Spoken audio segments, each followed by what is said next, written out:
Alright, let's dive into the story swirling around Hooters, bankruptcy, and the DEI, diversity, equity, and inclusion angle, plus the chatter about fat waitresses. This has been making the rounds lately, especially after news broke on February 21, 2025, that Hooters of America is reportedly gearing up to file for bankruptcy.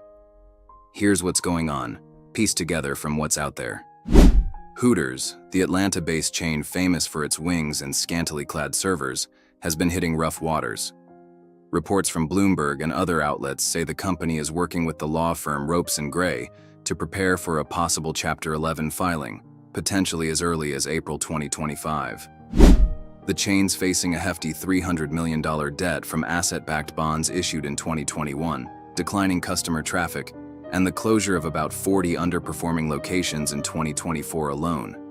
Big names like Paige Spiranak and NBA stars Devin Booker and Kevin Love have even chimed in, lamenting the potential loss of a cultural staple.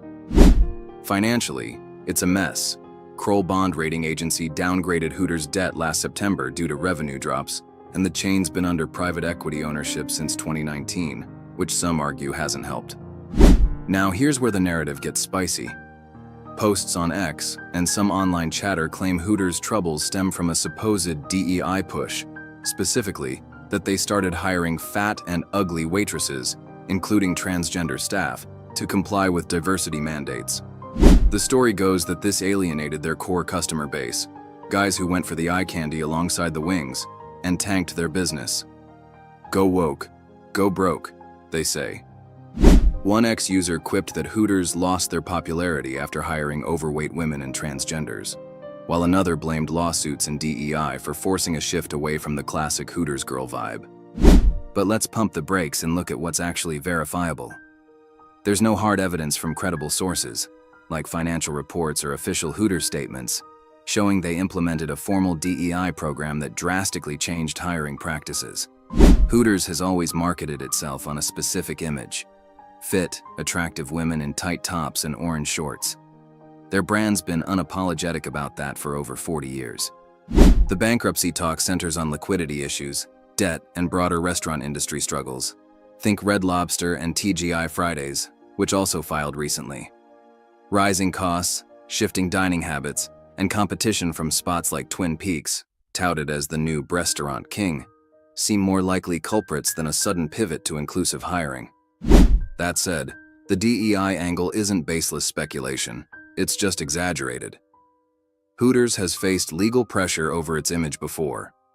Back in the 90s, they settled a class action lawsuit from men claiming gender discrimination after being denied server jobs, though they kept their hiring focused on women. More recently, social media's amplified complaints about perceived changes. Some folks swear they've seen less traditional Hooters girls. Could they have quietly tweaked hiring to avoid lawsuits or bad PR in a more progressive era? Maybe.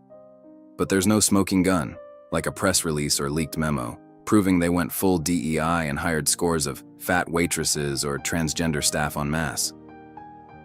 The fat waitresses bit seems more like a meme-ified jab than a documented shift. X posts lean hard into it with photos and snarky captions, but they're anecdotal at best. Trolls and outrage bait at worst. Hooters' financial filings in the Bloomberg report don't mention staffing as a bankruptcy driver. Instead, it's about $300 million in bonds, closed stores, and a customer base that's either aging out or moving on. Still, the sentiment on X reflects a real perception.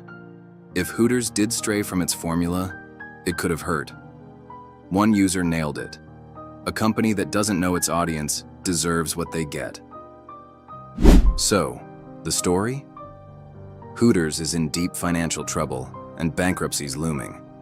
The DEI and fat waitresses narrative is a loud sideshow, partly rooted in their brand's cultural tightrope, partly fueled by online cynicism. Did they tweak hiring? Possibly, but it's not the headline. The real plot's more mundane. Debt, competition, and a changing world might just ground this owl for good.